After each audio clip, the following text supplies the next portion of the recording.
Bismillah. Istri ana, bukan istri ana jamaah. Ini pertanyaannya. Cuma karena pertanyaannya nggak pakai assalamualaikum, wala apa, langsung istri ana. Anda pikir istri ana? Enggak kayaknya. Istri ana masih umur 20 tahun. Dia nggak ngomong dia umur berapa. Dan selalu iri melihat teman-temannya yang masih bisa sekolah lagi, kuliah, dan juga nongkrong-nongkrong. Istri izin sama anak untuk kuliah lagi, padahal anak masih kecil. Dan kami sudah bertekad tidak menitipkan anak ke babysitter. Mohon nasihatnya Ustaz. Syukron, jazakumullah khairan. Ya, jamaah, kita punya masalah, tapi masalah ini insya Allah bisa diselesaikan. Anda nggak tahu ya, kalau mungkin Anda salah tolong ditegur. Di Indonesia ini ada nggak kuliah yang lulus jadi istri? Lulus jadi istri atau jadi ibu? Belum ada kan? Yang ada kuliah lulus jadi bidan, jadi dokter, jadi insinyur, jadi istri tidak ada. Inilah penyebab banyak orang akhirnya nggak bisa jadi istri. Ya, harapan Anda mudah-mudahan ke depan lah. SMA itu anak-anak sudah diajarin, ada materi nanti mudah-mudahan ke depan. Yang mungkin ada di dinas pendidikan ya, bisa memasukkan di materi SMA, semua SMA, pelajaran menjadi istri dan menjadi ibu. Kenapa? Karena di negeri kita ini ada aturan menikah, batasan umur paling muda menikah itu umur 19 tahun kan, buat perempuan. Itu lulus SMA kan? Ya seharusnya ketika dia lulus sudah siap. Banyak anak-anak ini siap untuk berzina tapi tidak siap untuk menikah. Masya Allah, semangat banget kan? Diajarin ini itu enggak. Jadi apa yang harus antum lakukan sama istri antum? Antum duduk sama istri antum, berbicara tentang tujuan hidup ini. Kenapa kita hidup dan untuk apa kita hidup? Kita hidup bukan untuk bersenang-senang, tapi kita hidup untuk berjuang. Jelaskan tentang hal itu. Kemudian yang kedua, ajak istri antum melihat orang-orang yang lebih susah dari dia. Penyebab orang tidak menerima keadaan dan tidak bersyukur itu karena melihat ke atas. Dia berpikir teman-temannya seneng masih iso kuliah, iso nongkrong-nongkrong, padahal temannya nunggu ada yang melamar. Ndak ono sing melamar. Lu iya lu jemaah. Ada yang sampai bekerja setelah kuliah, dia bekerja sampai umur 30, 35, nggak ada yang ngelamar dia. Engkau lihat nih, engkau mau kuliah nanti berujung seperti itu. Atau engkau lihat orang-orang yang hidupnya lebih susah, lah sekolah, wala punya keluarga, dan hidupnya menderita. Dan yang ketiga, engkau berikan perhatian lebih kepada istrimu. Karena kadangkala setelah engkau ajak istrimu melihat kepada yang di bawah, ajak dia jalan-jalan, jangan dia berteman dengan orang-orang yang hanya akan membuat dia menderita. Iya jemaah. Datang ke teman yang istri orang kaya itu kadangkala buat menderita.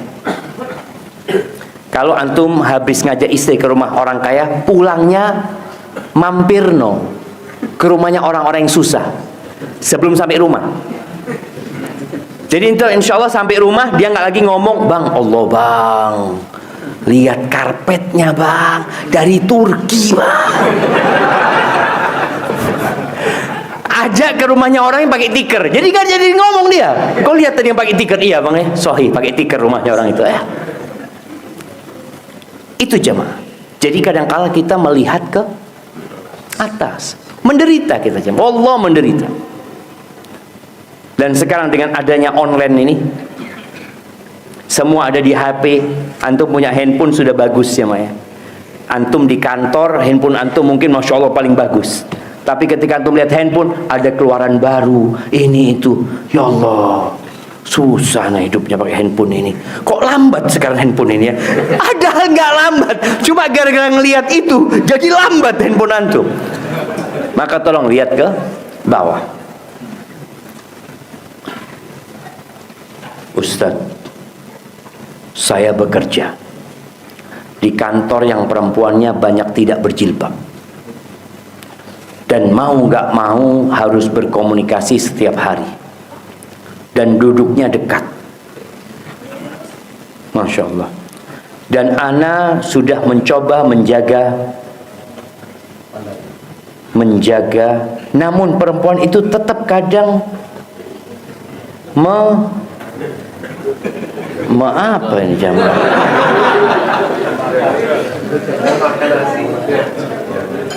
Coba apa ini?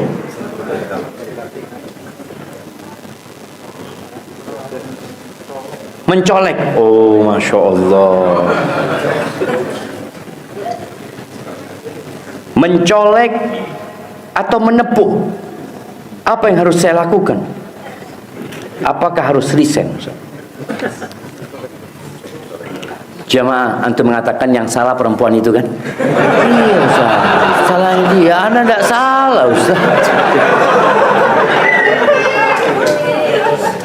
Antum berada di tempat yang salah. Iya. Kalau antum mau bertahan di tempat itu, ya antum harus bisa mendakwain mereka kepada kebenaran.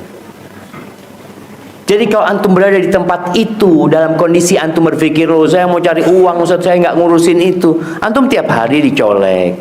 Oh enggak, ana nggak salah Ustaz, dia yang salah. Allahu Akbar. Enggak.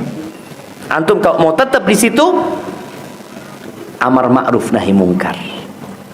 Kata Nabi SAW, man ra'a minkum mungkaran falyughayyirhu biyadihi. Barang siapa di antara kalian melihat kemungkaran, hendaklah merubah dengan tangannya. Enggak mampu, maka dengan lisannya. Enggak mampu, maka dengan hatinya. Wa dzalika adhaful iman. Karena boleh jadi antum ketika dicolek pertama, kedua, antum merasa dia yang salah. Lama-kelamaan antum rindu, kok udah ada yang nyolek. Itu karena kebiasaan loh jemaah. Kebiasaan. Seperti antum kalau tiap hari melihat berhala ya. Tiap hari melihat berhala yang disembah. Pertama antum a'udzubillah minasyaitonirrajim. A'udzubillah. Lama-kelamaan biasa.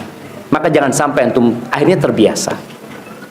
Maka kalau antum tetap mau bertahan di situ, antum harus bisa amar ma'ruf nahi mungkar dan menjaga mereka, menyampaikan kepada mereka sebagai seorang muslimah seperti apa, dan tunjukkan anta muslim. Ana Masya Allah jamaah, ana senang banget dengan cerita ini. Cerita seorang pemuda yang ada di lift ya, di Eropa apa di Amerika, ana lupa ceritanya. Ketika dia ada dalam lift tersebut, tahu-tahu ada perempuan dengan riasan yang menor, dengan pakaian yang kainnya kurang. Itu masuk, pemuda muslim ini langsung menundukkan pandangan ke bawah. Marah itu perempuan. Aku sudah berhias seperti ini, engkau nggak ngelihat? Karena tujuan perempuan pakai pakaian yang mini dengan riasan seperti itu, apa tujuannya? Untuk dilihat. Ketika dia dicuekin, dia marah. Apa kata pemuda ini? I'm sorry, I'm Muslim. Perempuan, apa itu Islam? Kata dia. Dijelaskan Islam, akhirnya dia minta nomor telepon, dikasih nomor telepon Islamic Center, masuk Islam. Itu. Jangan antum di sana, anak takut saat kau terlalu keras, terlalu kaku, ya. Nanti, gimana kan nggak enak sama harim-harim itu. Allah yahdikan.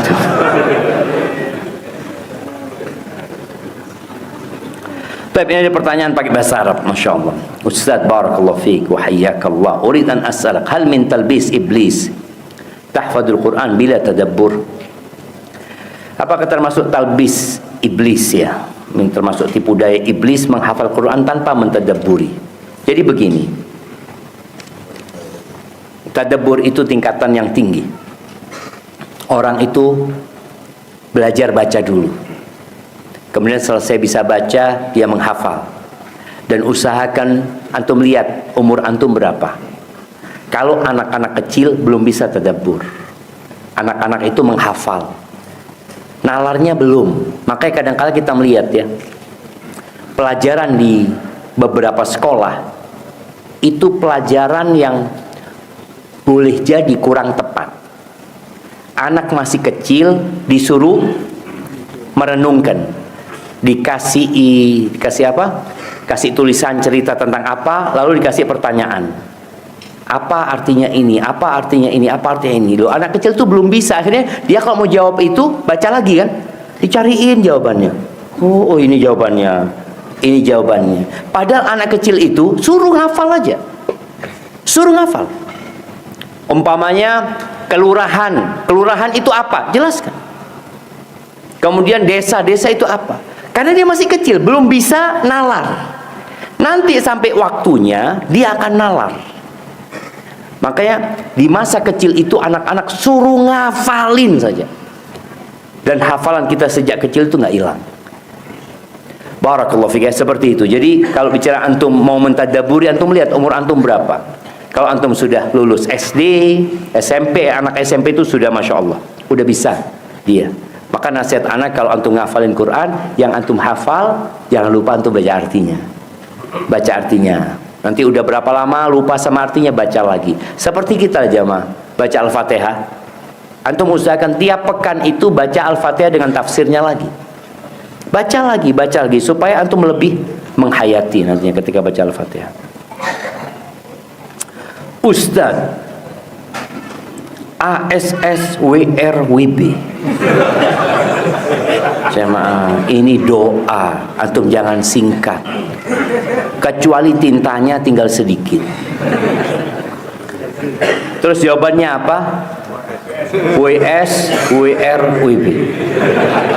Ustaz, bagaimana jika ada dosa yang telah diakui dan sudah tidak berbuat salah, tapi ternyata ada juga kesalahan yang muncul, dan kesalahan itu tidak sebesar kesalahan yang dulu, tapi ternyata kesalahan yang lalu diungkit-ungkit terus dan selalu marah, khawatir kesalahan akan terulangi lagi. Iya, ini kayaknya suami istri.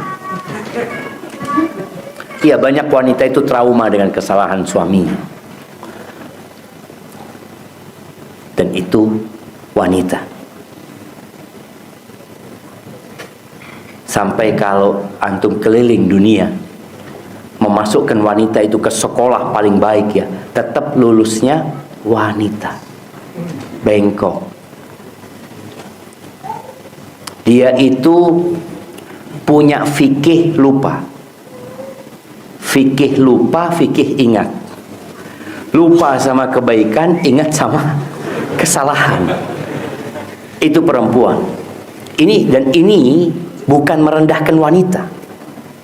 Sebagian berpikir bahwasanya ketika Nabi SAW menyebutkan wanita itu bengkok, wanita itu akalnya kurang, agamanya kurang, mereka berpikir ini sebagai bentuk pelecehan buat wanita. Lah, ini sebagai bentuk pencerahan buat para suami agar tahu diri bagaimana dia bersikap dengan istrinya, agar dia sabar, agar dia tabah, agar dia tidak menuntut lebih kepada istrinya. Bojomu kaya ngono panjene, antum datang saat ini loh, sama istri Nabi SAW. Di rumah Nabi piring pun pernah pecah.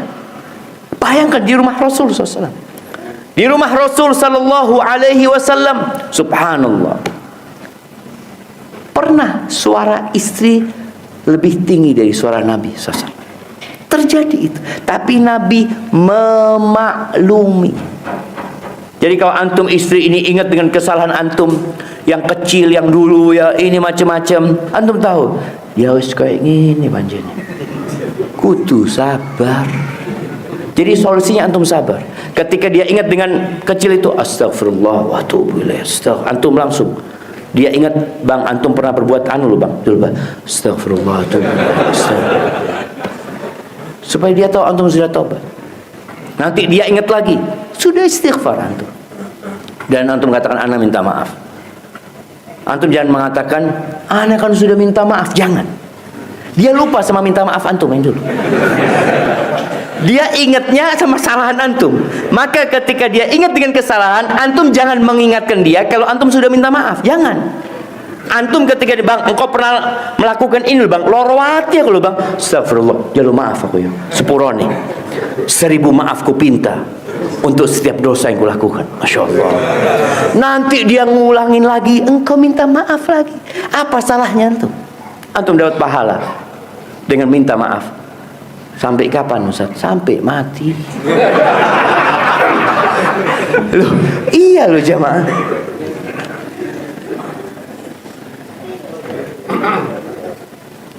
Apa Ustaz? Mohon nasihatnya. Bagaimana cara menasihati orang tua yang menganggap semua amalan itu baik? Semua pengajian itu sama saja. Dan disebutkan banyak amalan-amalan. Jamaah, orang tua kita itu orang kuno. Iya. Dulu sebelum adanya media, kita banyak nggak tahu mana yang benar dan mana yang batil. Kita hanya tahu warisan nenek moyang. Itu yang kita ketahui. Maka wajar ketika dia beranggapan enggak, semuanya kan baik gitu loh. Semuanya ingin kebaikan. Tapi tatkala kita belajar, kemudian ternyata kita tahu kita itu harus mengikuti Rasulullah SAW. Maka cara antum ngomong sama orang tua, antum sampaikan kepada orang tua, ya anak masih belajar. Selalu antum merendah. Anak belajar ayah, maka anak kalau mungkin anak berbuat salah ya mohon ditegur ya. Tetap orang tua ditaruh sebagai guru, sebagai orang yang berpengalaman. Tapi ayah, anak dengar ayah, Nabi itu seperti ini ayah. Ini coba ayah lihat ayah. Coba ayah baca, mungkin anak salah baca ayah. Jadi tetap berusaha membuat orang tua dia yang benar, kita yang salah.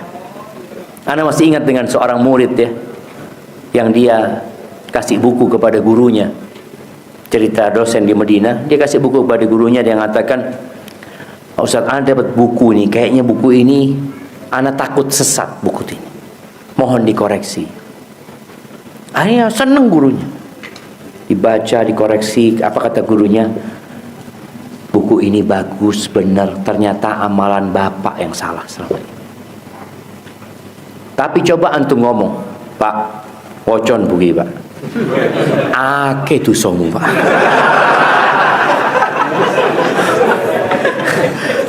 Apakah akan dibaca jemaah? Nggak bakalan. Antum sudah vonis ake tuh enggak lah. Antum katakan ayah, ini ayah ada buku mungkin perlu dikoreksi sama ayah. Ayah kan punya banyak waktu kosong ayah. Ayah mohon koreksi lah. Nanti koreksian ayah, anak akan baca. Mudah-mudahan dengan ayah membaca itu, oh ternyata kayak gini ya. Tapi hidayah itu di tangan Allah. Antum semua tahu bagaimana Rasulullah SAW 10 tahun mendakwahi pamannya Abu Talib, 13 tahun mendakwahi pamannya Abu Lahab, tapi ya nggak beriman. Kurang apa? Cara paling indah dan lembut. Tapi memang jemaah anak pernah berceramah terus ditegur sama seseorang. Orang itu mengatakan, ya Ustaz kalau ceramah itu jangan nyinggung orang lain. Contohlah Rasul SAW. Anak ngomong, iya bang, dulu waktu anak masih mahasiswa. Akhirnya anak pikir-pikir, anak ketemu dia lagi. Bang, Rasul SAW itu bukan nyinggung orang lain lagi bang. Diusir sama orang, dilemparin batu Nabi SAW. Ternyata memang ngasih tahu orang itu mesti ada yang tersinggung. Dan tersinggung itu bagus karena dia merasa salah. Oh berarti anak salah. Sampai ada seorang khutbah Jumat jamaah. Habis khutbah Jumat diajak makan sama salah satu jamaahnya ke rumahnya. Lagi makan, Pak Ustadz tadi nyinggung anak ya. Padahal ini nyeramai wong sak masjid. Dia merasa tersinggung karena dia berbuat apa yang disampaikan sama Ustaz nih, padahal Ustaz ini loh, aneh nggak nyinggung siapa-siapa. Kata Ustaz loh, alhamdulillah kalau antum merasa tersinggung. Mudah-mudahan antum bisa berubah untuk jadi lebih baik. Ana tadi khutbah buat semua orang gitu loh. Kalau ana cuma ceramah buat antum, ya ke rumahnya antum aja. Ada apa ada ke masjid? Cuma tadi biasanya orang tersinggung ketika Allahu Akbar. Ana mau nanya tentang orang tua. Dalam kurung mertua. Suami ana hijrah di Semarang untuk berhijrah dari riba karena semua harta yang kita punya kredit semua di bank. Semenjak kami pindah, sepertinya ayah mertua tidak rela kalau jauh dari anaknya, dari suami ana. Suami ana alhamdulillah lebih suka di sini karena lebih mudah dalam beribadah. Gimana solusinya Ustaz? Tetap di sini atau balik? Kembali kepada kondisi ketika anak ini sudah menikah ya, kemudian dia merasa di tempat ini dia bisa beribadah, dan kalau dia berada di kampungnya dia takut terjebak dalam dosa-dosa dia lagi. Boleh jadi dia tetap, tapi kalau ternyata masalah kenyamanan saja, maka nasihat anak lebih baik kau pulang untuk berbakti sama orang tua. Dekatlah sama orang tua. Orang tua apalagi kalau belum kenal dengan sunnah, orang tua mungkin belum hijrah. Boleh jadi dengan engkau dekat sama orang tua dapat hidayah. Orang tua semakin tahu, tapi ingat gak harus satu rumah sama orang tua. Kau kontrak rumah dekat sama orang tua. Karena istri juga punya hak tempat tinggal. Mungkin seperti itu solusinya. Hadza wallahu a'lam bishawab.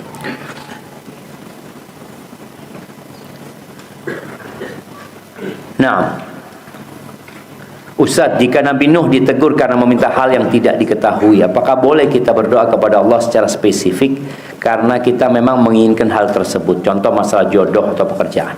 Ya, kalau bicara jodoh dan pekerjaan, antum kalau mintalah pilihan dari Allah SWT. Karena antum nggak tahu itu baik apa nggak buat antum. Contoh perempuan fulan, aku kepingin nikah sama fulan, ya Allah nikah Quran dengan fulana. Dan antum sampaikan, ya Allah nikahkan aku dengan fulana kalau fulana memang baik buat aku. Karena nggak tahu antum baik apa tidak. Boleh jadi Allah berikan yang antum pinta, hidup antum menderita. Karena dalam bayangan antum wanita ini sudah baik sekali, ternyata setelah kumpul jemaah, antum tahu ternyata tidak seperti yang antum gambarkan. Maka tatkala antum minta sesuatu yang spesifik urusan dunia, tolong antum minta pilihan dari Allah. Artinya sampaikan, ya Allah aku kepingin kerja di tempat ini, ya Allah kalau memang itu baik buat aku, ya Allah, buat agamaku, buat keluargaku, atau antum istikharah ketika antum meminta sesuatu yang antum belum tahu kebaikannya. Hadza wallahu a'lam bishawab. Bolehkah mengaku salah agar masalah cepat selesai padahal kita tidak melakukannya? Bukan salah kita mengakui perbuatan yang tidak kita lakukan. Ya, ini namanya ngalah ya. Seperti seorang istri, Nabi SAW ketika menyebutkan wanita-wanita penghuni surga, apa kata beliau SAW? Idza asa'at ila zawjiha au usi'a ilaiha. Kalau perempuan ini berbuat salah sama suaminya, menyakiti suaminya, atau dia disakiti sama suaminya. Ana izin minum dulu jemaah.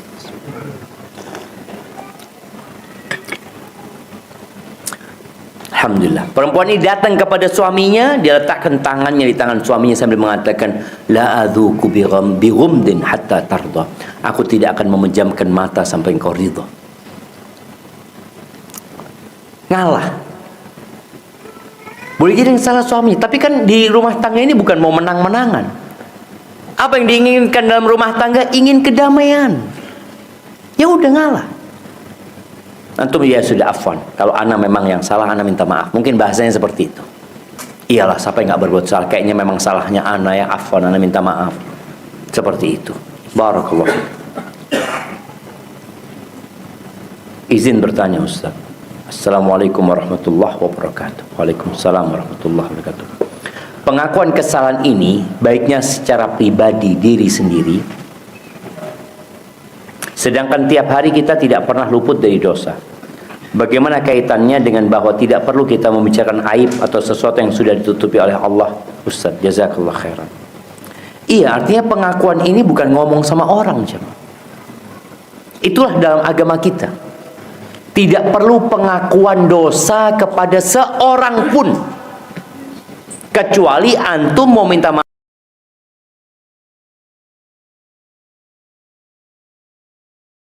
sama lain, di mana seorang kalau ingin diampuni dosanya harus ngaku dulu kepada tokoh agama mereka, mengatakan saya berbuat ini, nggak perlu. Engkau akui antara engkau dengan Allah Azza wa Jalla. Syarat tobat itu 3+1. Menyesali, meninggalkan, bertekad untuk tidak ngulangin. Tapi kalau engkau punya salah sama orang, ya engkau minta maaf sama dia. Kalau ada barang yang engkau ambil, engkau kembalikan, atau engkau minta dihalalkan. Jadi kalau hanya dosa antara engkau sama Allah, nggak perlu orang lain tahu. Nggak perlu engkau sampaikan kepada istri. Istri juga nggak perlu sampaikan kepada suami. Loh Ustaz, enggak, ini kesalahan antara engkau sama Allah Azza wa Jalla. Seperti perzinaan. Ketika seorang suami berzina,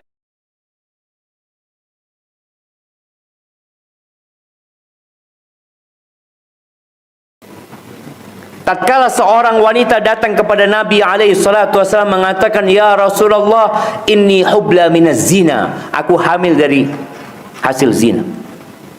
Nabi nggak bertanya, dengan siapa engkau berzina? Nggak ada. Urusannya urusan dia. Dia yang ngaku ya dia. Nggak dicari, ini siapa bapak biologisnya, nggak ada. Cukup antara engkau sama Allah Azza wa Jalla. Seperti itu. Hadza wallahu a'lam bissawab.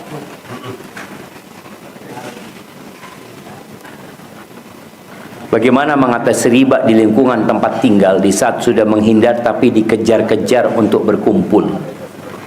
Disinilah kita perlu memberikan pemahaman kepada mereka tentang riba.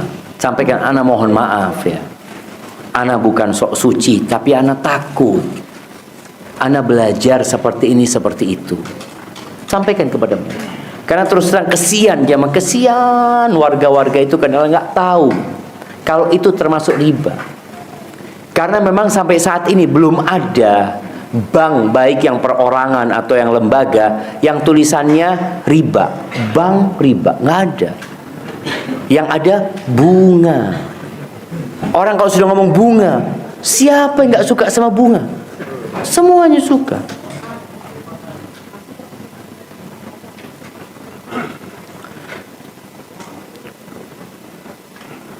Dari beberapa tuntunan doa-doa, mulai dari urusan dunia sampai akhirat, sebagian besar berisi permohonan ampun, istighfar.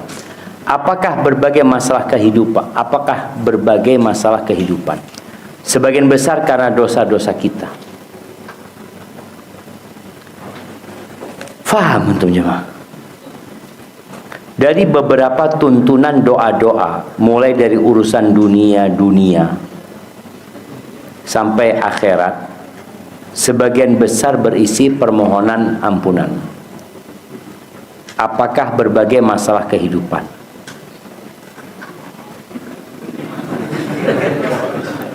Sebagian besar karena dosa-dosa kita. Tidak paham jemaah. Tapi mungkin gini, kita perlu mohon ampun sama Allah karena memang kita punya banyak dosa.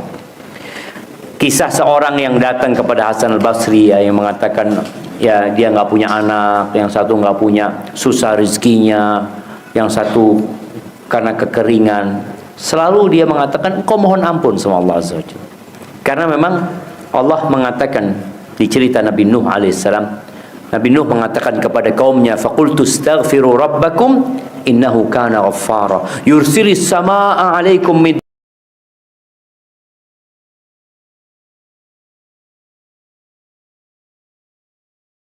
kalian minta ampun sama Allah, kalian bertobatlah kepada Allah Azza wa Jalla.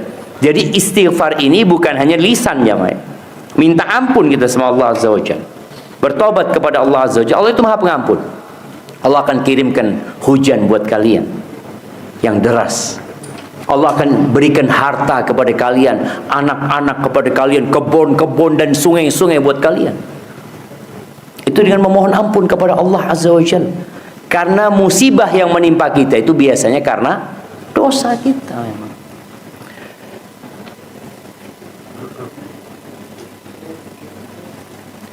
Jam berapa jamaah? Jam 8. Anak sudah lapar sudah jamaah. Pertanyaan terakhir.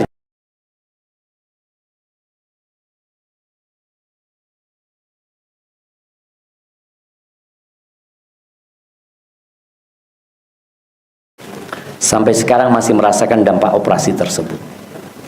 Bahkan muncul penyakit lain. Saya sedih, khawatir, cemas. Tapi bukannya rajin ibadah, tapi malah jadi malas beribadah. Mohon pencerahan atau solusinya. Dan mohon doa untuk kesembuhan saya. Jazakallah khair. Syafakallah syifaan ajilannya. Jamaah rahimakumullah, bicara penyakit ya. Allah kalau cinta sama hambanya itu bukan dikasih harta. Jangan berpikir orang itu sehat, orang itu kaya karena Allah cinta sama dia. Enggak jemaah. Dunia dan isinya ini tidak lebih dari satu sayap nyamuk. Enggak sepadan dengan satu sayap nyamuk. Makanya kita lihat orang-orang yang enggak pernah sholat, orang-orang bahkan yang kafir, hidupnya serba wah hidup. Bahkan dikasih tubuh yang bagus, dikasih wajah yang cantik. Tanda cinta Allah itu bukan engkau dikasih sehat.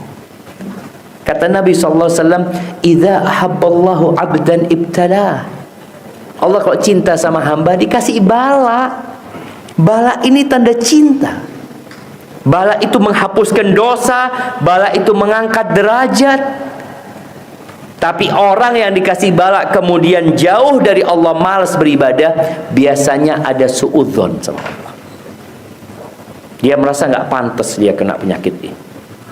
Kenapa aku kasih penyakit ini? Orang yang paling berat cobaan itu para nabi. Maka sekarang apa yang harus engkau lakukan? Berbaik sangka sama Allah. Engkau sering-sering baca Ya Arhamar Rahimin. Panggil nama Allah. Ya Allah yang maha pengasih di antara yang mengasihi. Irhamni ya Allah. Engkau banyak istighfar, minta ampun sama Allah Azza wa Jal. Bagaimana Nabi Yunus ketika di perutnya ikan, ngaku salah Nabi Yunus. Apa kata Nabi Yunus? La ilaha illa anta subhanaka inni kuntu minadh zalimin. Maha suci engkau ya Allah. Tiada yang berhak disembah kecuali engkau, maha suci engkau. Enggak ada kekurangan Allah. Allah itu maha sempurna. Aku yang termasuk orang-orang yang zalim. Maka akui itu. Dan kalau engkau dapat penyakit, ketahuilah penyakit ini akan selesai. Semua musibah dunia akan berakhir dengan kematian. Tapi jangan sampai engkau kena musibah di agamamu. Dan agar engkau kuat, nasihat ana, engkau pergi ke rumah sakit, cari orang yang lebih parah. Engkau akan bersyukur sama Allah.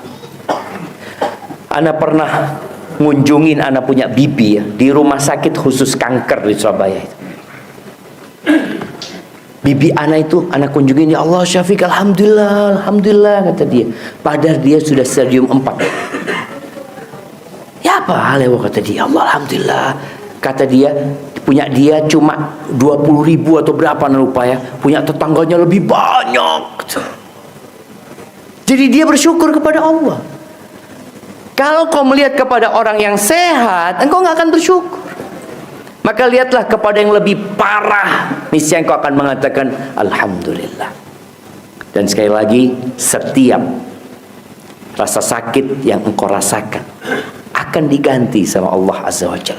Makanya pada hari kiamat nanti, ketika pembagian pahala jamaah, orang-orang yang hidupnya senang di dunia, tatkala melihat orang-orang yang hidupnya penuh dengan bala, penyakit, miskin, susah hidupnya, dikasih pahala sama Allah. Orang-orang miskin dan orang-orang susah itu, orang yang sehat, orang yang kaya ini kepingin, kata Allah, yawaddu ahlu, kata Nabi SAW, afwan, yawaddu ahlul afiyati yawmal qiyamah anna juludahum quridat bil maqari. Orang-orang yang senang hidupnya di dunia, ketika dia sama masuk surga. Tapi tatkala melihat orang-orang yang susah, mereka ingin kulit mereka digunting-gunting. lima yarawna min sawabi ahlil bala, karena mereka melihat betapa besarnya pahala buat orang-orang yang hidup dengan bala. Ada orang yang balanya sampai mati dan dia masuk ke liang lahatnya bersih dari dosanya.